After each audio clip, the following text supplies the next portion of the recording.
اگلا سوال ہے جی، اگر ٹیننٹ جو ہے کرایہ دار جو ہے ماہانہ کرایہ ٹائملی مالک مکان کو پے کر رہا ہو اور اگر ٹیننسی ایگریمنٹ ابھی ایکسپائر نہ ہوا ہو تو کیا مالک مکان جو ہے زبردستی کرایہ دار کو گھر سے بے دخل کر سکتا ہے؟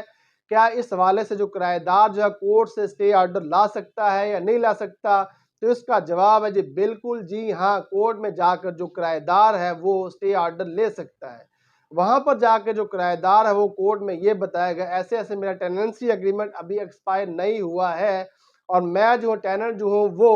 مالک مکان کو ماہانہ جو ہے ریگولرلی جو اس کا کرایہ بنتا ہے اسے پے کر رہا ہوں، اور اس کے باوجود جو ہے میرا مالک مکان جو زبردستی مجھے گھر سے نکالنے کی کوشش کر رہا ہے۔ اس کے علاوہ جو ٹیننسی ایگریمنٹ میں جو ٹرمز اور کنڈیشن لکھی ہوئی ہیں میں ان کو فل بھی کر رہا ہوں۔ میں نے جس مقصد کے لیے وہ مکان لیا ہے اسی مقصد کے لیے میں اس مکان کو استعمال کر رہا ہوں۔ میں نے مکان میں کوئی بھی میجر سٹرکچرل چینجز نہیں کی،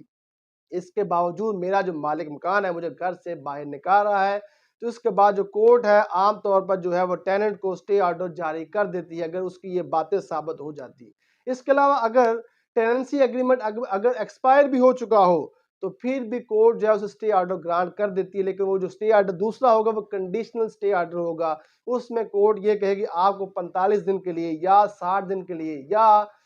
بعض دفعہ 90 دن کے لیے اسٹے آرڈر گرانٹ کیا جاتا ہے، تب تک آپ جو الٹرنیٹ ریزیڈنس کا متبادل رہائش کا بندوبست کر لیں، تب تک آپ کو کنڈیشنل اسٹے آرڈر گرانٹ کیا جاتا ہے۔ اور جتنے دنوں کا اسٹے آرڈر گرانٹ کیا جاتا ہے کورٹ یہ بھی کہتی ہے اتنے دنوں کا کرایہ آپ کورٹ میں جمع کرائیں۔ تو آپ کا جو سوال تھا وہ یہ تھا کہ اگر کرایہ دار جو ہے وہ ماہانہ کرایہ ٹائملی پے کر رہا ہو اور مالک مکان جو زبردستی اسے گھر سے نکالنے کی کوشش کرے، اگر ٹیننسی ایگریمنٹ اگر ایکسپائر نہ ہوا ہو تو کیا کورٹ اسٹے آرڈر گرانٹ کر دیتی ہے؟ تو اس کا جواب ہے جی بالکل جی ہاں، کورٹ جو ہے وہ اسٹے آرڈر گرانٹ کر دیتی ہے۔